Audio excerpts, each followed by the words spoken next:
नमस्कार दोस्तों, राधे राधे। आज की कहानी बहुत ही रोचक है। एक भाई ने कैसे अपनी पत्नी के कहने पर अपने ही बहन को काट देता है और उसके रक्त से अपनी पत्नी के दुपट्टे को रंग देता है। ये कहानी बहुत ही रोचक है, तो चलिए देखिए कि उस लड़की का अंत में क्या हुआ।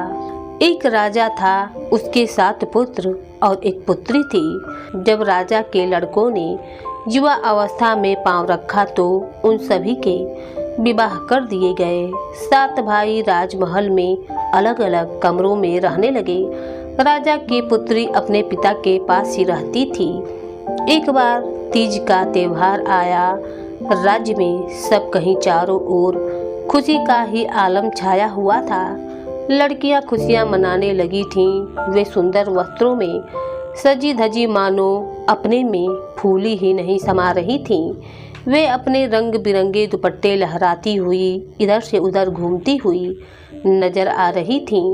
उन लड़कियों को देखकर राजा की पुत्री ने भी पहली बार एक दुपट्टा लेने का निर्णय किया। राजकुमारी ने अपनी माता से जब अपनी यह इच्छा प्रकट की तो उनकी माता ने उससे कहा, बस इतनी सी बात है, तुमने दुपट्टा ओढ़ने का अपना चाव पूरा करना है तो एक दुपट्टा अपनी भाभियों से जाओ ले लो। यह सुनकर वह अपनी भाभियों के पास चली गई, परंतु वह जिस भी भाभी के पास जाती वही उसे दुपट्टा देने से मना कर देती। अंत में उसकी सबसे छोटी भाभी ने उसे दुपट्टा दे दिया। उसे देते हुए भाभी ने कहा, यदि मेरा दुपट्टा खराब हो गया या उस पर कोई निशान लग गया तो मैं दुपट्टा तुम्हारे रक्त से रंगूंगी। लड़की ने उस भाभी की यह शर्त मान ली और लाल रंग का दुपट्टा लेकर खुशी खुशी तीज का मेला देखने के लिए चल पड़ी। मेला देखते हुए पता नहीं कैसे और कहां से उस दुपट्टे पर एक भद्दा सा निशान लग गया। लड़की ने उस निशान को उतारने का बहुत प्रयत्न किया। जैसे जैसे उसने उस निशान को उतारना चाहा, वैसे वैसे वह निशान और अधिक गहरा होता चला गया। लड़की को बहुत दुख हुआ, परंतु उसने बिना किसी से कुछ कहे वह दुपट्टा जाकर अपनी सबसे छोटी भाभी के संदूक में रख दिया और भाभी से जाकर केवल यही कहा कि मैंने तुम्हारा दुपट्टा तुम्हारे संदूक में रख दिया है। समय बीतता गया। कुछ समय पश्चात जब उसकी भाभी ने अपना संदूक खोलकर उस दुपट्टे को देखा तो उस पर एक निशान लगा हुआ था। वह सहसा अत्यंत क्रोधित हो उठी और पलंग पर एक चादर ओढ़कर सो गई। जब राजकुमार ने अपनी पत्नी को उस दिन बेवक्त ही मुंह ढाँप कर लेटे हुए देखा तो वह अत्यंत निराश हो गया। उसने बड़े प्यार से उससे पूछा, ओ प्यारी रानी, आज तुम्हें क्या हुआ है? किसी ने तुम्हें कुछ कह दिया है क्या? राजकुमार के प्रश्न का रानी ने कोई भी उत्तर न दिया और पहले की ही तरह उसी मुद्रा में चुपचाप लेटी रही। जब राजकुमार ने दूसरी बार पूछा तो रानी ने उसका भी कोई उत्तर न दिया। फिर राजा ने तीसरी बार पूछा तो रानी कहने लगी, तुम्हारी बहन कुछ दिन पहले तीज के मेले में जाते समय मुझसे दुपट्टा मांगकर ले गई थी। आज देखा तो उस दुपट्टे पर एक अत्यंत भद्दा सा निशान लगा हुआ है। मैंने उसे पहले ही चेतावनी देते हुए कहा था कि यदि इस दुपट्टे पर कोई भी निशान लग गया तो मैं यह दुपट्टा उसके रक्त से रंगूंगी। अब तुम्हारी बहन को अपना वह वादा पूरा करना होगा, नहीं तो मैं जीवित नहीं रहूंगी। राजकुमार सब कुछ सुनकर कहने लगा, देखो यह कोई बड़ी बात नहीं है, हम तुम्हारा वचन पूरा करवाने का कोई न कोई उपाय अवश्य करेंगे। कुछ ही दिन बीतने पर उसी राजकुमार ने कहा कि मैं अपने ननिहाल जा रहा हूँ। यह कहकर उसने अपनी पत्नी और बहन को भी यात्रा के लिए अपने ही साथ ले लिया। चलते चलते जब वे तीनों काफी दूर चले गए तब जंगल में एक स्थान पर जाकर राजकुमार ने अपनी बहन के शरीर को तलवार से काट डाला। फिर उसके रक्त से पत्नी के दाग लगे दुपट्टे भी रंगवा कर वह पत्नी के साथ अपने महल वापस लौट आया। घर आकर उसने अपने माता पिता से झूठ मूठ ही कह दिया कि उसकी बहन तो अपने ननिहाल में कुशल पूर्वक रुक गई, वहाँ पर उसका मन लग गया है, इसलिए अब कई दिनों तक वह वहीं पर रहना चाहती है। हाँ, कुछ दिन बीत जाने पर वे जाकर उसे वहाँ से लाएंगे। धीरे धीरे समय बीतने लगा। लड़की की माँ उसकी प्रतीक्षा करते करते बुरी तरीके से थक गई। फिर उसने उसी राजकुमार से कहा, जाकर मेरी बेटी को लिवा आओ। राजकुमार ने इस बार भी बहाना बना दिया। एक दिन रानी माता ने नाई को बुलवाया और उससे कहा, तुम ननिहाल जाकर मेरी पुत्री को ले आओ। जब नाई लड़की को ननिहाल से लाने के लिए चल दिया, तब मार्ग में उसने एक बेरी का पेड़ देखा। वह बेरी थी जिसके नीचे उसी के भाई ने उस लड़की को काटा था। जब वह नाई उस बेरी से बेर तोड़ने लगा, तब बेरी के पत्तों और टहनियों में से यह आवाज आई, सुन भाइयों के नाई, खुद मेरे भाई ने काटा, भाभी ने कटवाया, दुपट्टा खून से रंगवाया। यह भयानक बात सुनकर सहसा वह नाई सहम सा गया। वहां से वापस आकर उसने यह रहस्य का समाचार अपनी रानी से बता दिया। सुनकर उस रानी ने एक लुहार को बुलावा भेजा। नाई ने उस लुहार को भी यह भयानक रहस्य बता दिया था कि मार्ग में खड़ी बेरी इस तरह कहती है। लुहार भी जंगल में चलता चलता जब उसी बेरी के पास पहुंचा तो उसे बहुत भूख सताने लगी। इसी बीच उसे यह तो याद ही नहीं रहा कि वह बेरी कुछ बोलती भी है।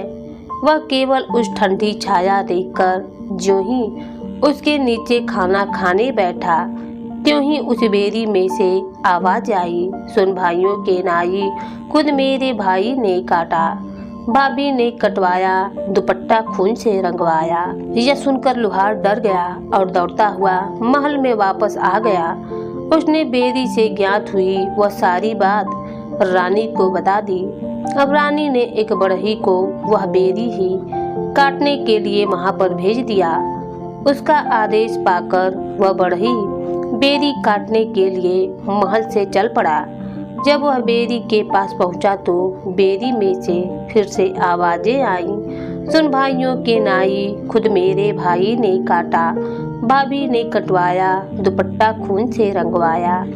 जब उसने भी यह आवाज सुनी तो पहले तो वह बहुत डर गया और वहां से तुरंत वापस भागने की सोचने लगा। फिर कुछ ही देर तक मन ही मन सोचकर धैर्य रखकर वह बढ़ई उस बेरी के पास गया। अब उसने उसे हिम्मत करके अपनी तेज कुल्हाड़ी से काट कर फेंक दिया। ठीक उसी समय वहां से एक साधु महात्मा गुजर रहे थे। उन्होंने उस बढ़ई से कहा, यदि तुम इसमें से थोड़ी सी लकड़ी मुझे दे दो तो मैं अपने लिए इसकी एक वीणा बना लूं। बढ़ई ने कहा, महाराज, आपको जितनी लकड़ी की आवश्यकता हो इस कटी हुई बेरी में से खुशी खुशी ले जा सकते हैं। साधु ने उसके कहे अनुसार उस बेरी में से केवल थोड़ी सी ही लकड़ी ली और उस लकड़ी से वहीं पर एक सुंदर सी वीणा बना ली।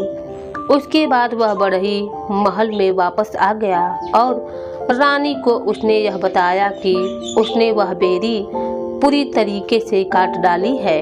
हाँ, उस बेरी के थोड़ी सी लकड़ी लेकर एक साधु महात्मा ने अपने लिए एक वीणा अवश्य बना ली है। धीरे धीरे समय बीतता गया। कुछ दिनों के पश्चात वही साधु वीणा बजाता हुआ उसी शहर में आ निकला। वह वीणा अपने आप बजाना आरंभ कर देती थी। वह साधु लोगों से भिक्षा लेता हुआ आगे ही आगे चला जा रहा था। जब साधु लड़की के भाइयों के पास पहुंचा तो उस सुंदर वीणा में से सहसा यह आवाज आई, बज बज बज मेरी बीड़ा बज, मैं खड़ी भाभी तेरे द्वार पर, भाभी उठ भिक्षा डाल। यह सुनकर लड़की की भाभी ने मोतियों की थाली भरकर उसे भिक्षा दे डाली। ऐसे ही साधु 6 भाइयों के घर गया और सभी ने मोतियों के थाल के साथ और बहुत कुछ उसको भिक्षा में दे दिया। जब वही साधु 7वीं भाभी के पास आया तो बीड़ा कहने लगी, बज बीड़ा बज, मैं खड़ी दुपट्टा तेरे द्वार, उठ दुष्टा भिक्षा लाल। यह सुनकर उस भाभी को सभी बात याद आ गई कि यह तो उसी लड़की की आवाज है जिसको मैंने अपने पति से कटवाया था। उसके खून से ही मैंने तो दुपट्टा अपना रंगवाया था।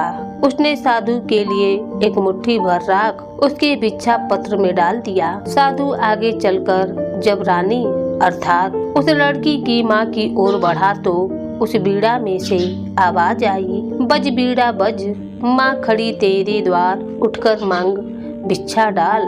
उसकी माँ ने अपनी बेटी की आवाज को पहचान लिया और उसे लगा कि यह तो ठीक वही बीड़ा है जो कभी उस बेरी से बनी थी। रानी को उस बीड़ा में से अपनी बेटी का सुंदर मुखड़ा भी दिखाई देने लगा। उसने उस बीड़ा को उसका मुँहमांगा मोल देकर उस साधु से खरीद लिया और उसे ले जाकर भीतर एक अलमारी में रख दिया। इसके बाद उस साधु महात्मा को और बहुत सा धन देकर खुशी खुशी अपने महल से विदा कर दिया। उसके बाद जब कभी वह रानी अपने कमरे में से कहीं बाहर जाती तब उसके वापस आने तक घर का सारा साफ सफाई का काम किया हुआ होता था। इसी तरह कई दिन बीत गए। रानी बहुत हैरान थी कि उसके जाने के बाद आकर कौन व्यक्ति उनके कमरे आदि का सारा कामकाज पूरा कर जाता है। कभी आटा गूंथा हुआ होता था तो कभी रोटियां बनी हुई होती थीं और कभी तो रसोई के सभी बर्तन साफ करके सलीके में रख दिए गए होते थे। एक दिन रानी बाहर जाते ही लौट आई और कोने में छिपकर देखती रही। उसने देखा कि एक लड़की उस बीड़ा वाली अलमारी में से बाहर निकलकर घर का सारा कामकाज निपटाने में लगी है। तभी रानी ने भीतर प्रवेश किया और उससे मधुर स्वर में पूछा, मेरी अच्छी पुत्री। इतना मधुर और स्नेह भरा स्वर सुनकर वह लड़की एकदम से अपनी माँ के गले लगकर रोने लगी तो माँ ने बड़ी कठिनाई से उसे चुप करवाया। एक दिन जब माँ अपनी पुत्री को स्नान करा रही थी तब उसने देखा कि बेटी के सिर में एक कील ठुकी हुई है। जब माँ उसके सिर में से कील खींचकर उस कील को निकालने लगी तो लड़की ने कहा, माँ यह कील अभी मत निकालना, नहीं तो सारा काम खराब हो जाएगा। यह तो साधु महात्मा की गाड़ी हुई कील है। इतना कहने के बाद उस लड़की ने अपनी सारी व्यथा कथा अपनी माँ को सुना दी। फिर भी उसकी माँ को वह कील जरा भी अच्छी नहीं लग रही थी, इसलिए हट करके उसने वह कील लड़की के सिर से बाहर निकालकर फेंक दी। जैसे ही कील सिर से बाहर निकली वैसे ही वह लड़की अदृश्य हो गई।